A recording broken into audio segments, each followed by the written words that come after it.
on the Dark Mirror.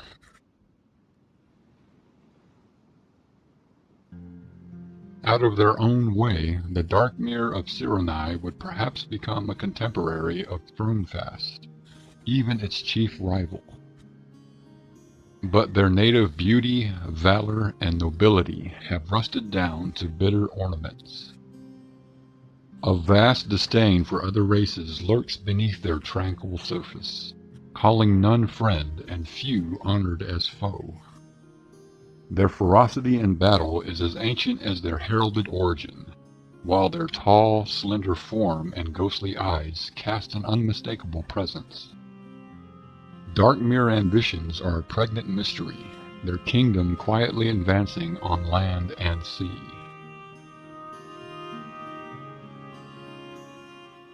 Of their tale. The Mirror hail from the planet of Isul, the race born at a time when her oceans were dying. Wars between ancient leviathans had erupted beneath the waves, and battles so fierce even kingdoms on land were destroyed. But the gods of Isul did not stop the calamity, fighting with each other instead of giving aid. At last, one humble goddess named Sirenai begged the spirit of Isul for answers. Manifesting herself in the depths, Isul gave Sirenai a sacred gift, power to bring forth a single new creation. With this gift, Sirenai fashioned the Mirror, a race with kingly hearts and furious might. The Mirror struck against the Leviathans with abandon, breaking them from war and driving the terrors back into their abysses. With the oceans liberated, the gods came together to bless and rule over the Mirror. Songs beneath the sea declared that the Mirror carried the heartbeat of Isul herself, and the race flourished under a unified Pantheon. Yet of all the gods, Sirenai remained their first love. In the chaos of their arrival, the Mirror were poured into Terminus's lush seas, but the water worked through their bodies like poison, and they could not breathe in it.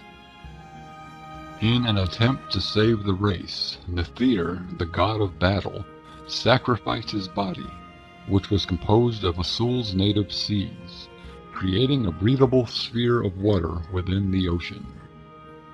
Such a mighty gift, yet tragically fleeting as the waters soon mixed again.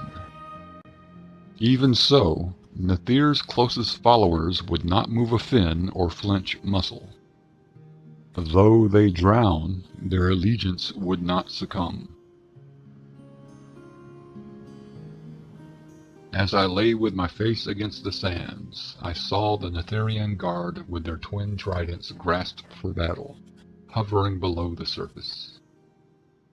In my near paralysis, face half under the water and one eye above, I betook the whole of them in perfect battle formation, firm against the death burning up within their bodies. I saw their skin turn red as the breath dried out of them in the acrid underwater breeze, their pose unyielding as statues. I could only lie still, my body just beginning to lose the deep cold of a life beneath the waves. Yet I could not stop from weeping. From the testimony of Amorthous Osir. With her people still in harm's keep, Sirenai rushed to help the Mirror, concentrating her power to transform and adapt the body she had created long ago. Yet mysteriously, her aid was kept at bay. Sickened with grief as she watched her people perishing, the brave goddess gambled on another, more perilous chance, leveraging the essence of her immortality to recreate the Mirror anew, even giving them a lung by which to breathe on land and legs with which to walk. In a brilliant moment of sacrifice, the miraculous exchange saved the Mirror, transforming them forever. But as the exhausted High Mortal collapsed on the shore of Terminus, the crisis she averted wrought a fate far worse. I gasped when I saw the first warrior break the surface, the air silent but for the cry of his assault. Yet soon there were dozens leaping from the surf, all descending upon Cyrenai, Our Lady helpless as her devoted. Helpless as a fish warming on a poacher's deck before he rips it open. Nethir's guard tore into her as if she were a threat, vengeance raw and without gratitude.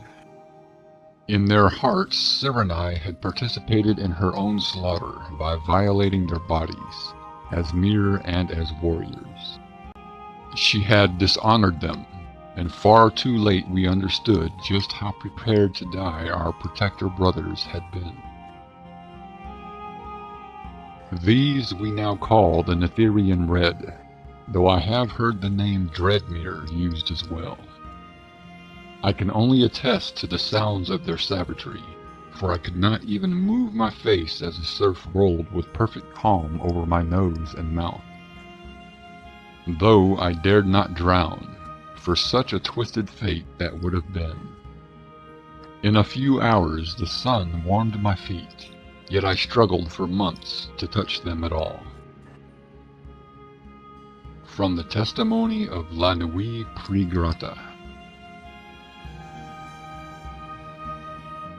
Many say the cries of anguish loosed that day still linger in the murky waters.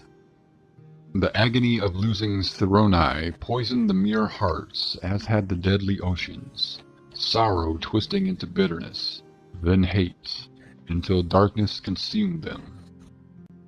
The Netherian Red disappeared into the sea, searching for the means to return to true mere form. Their brethren were left to pick up the fragments of their past, hoping to fuse them into a future.